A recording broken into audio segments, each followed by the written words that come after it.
Nathalie Françon, bonjour. Bonjour. Vous êtes DG du groupe Azaro depuis 2007. Qu'est-ce que veut dire pour vous le mot luxe aujourd'hui, notamment dans un contexte qui n'est pas évident, qui est celui de la crise économique? Qu'est-ce que signifie ce mot pour vous?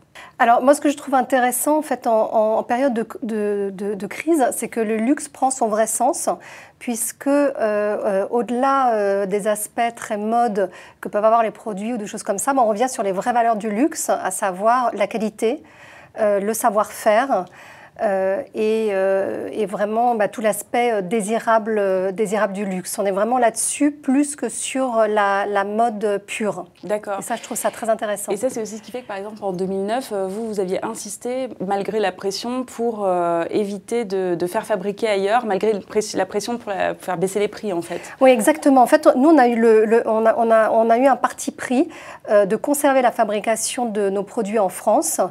C'était vraiment pour nous, c'était non négociable.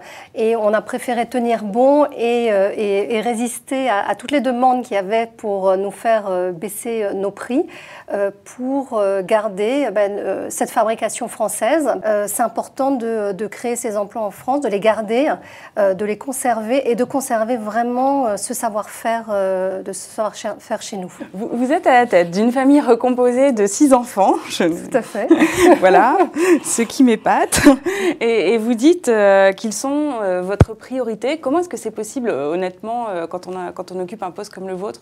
La première chose, c'est un petit peu tarte à la crème, mais c'est vrai que c'est important de ne pas culpabiliser, mais quand même un petit peu. C'est-à-dire qu'il faut comprendre que quand on est avec ses enfants, il faut qu'on se concentre là-dessus. Il faut savoir garder des moments très qualitatifs avec ses enfants. Il faut savoir être là à des moments clés. La galette des rois dans la classe à 3h30, il faut savoir y aller, faire des allers-retours.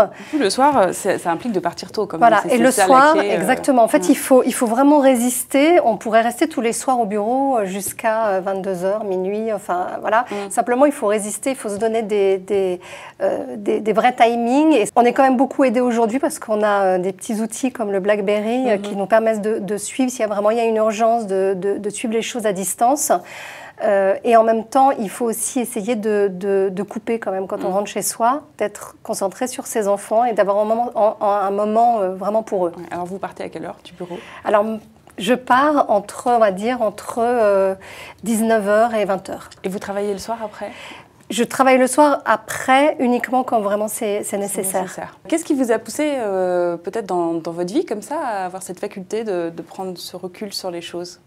C'est notamment un événement qui s'est passé quand j'avais une vingtaine d'années, où j'ai vu où des gens de ma famille ont eu un problème très sérieux, ont perdu tout ce qu'ils avaient, et où à ce moment-là, j'ai réalisé que, au-delà du fait qu'il fallait bien sûr se battre, il fallait, c'est pas parce qu'on avait quelque chose à un moment donné qu'on allait le garder, qu'on allait rester à cette place, et qu'il fallait vraiment garder du recul par rapport à ça.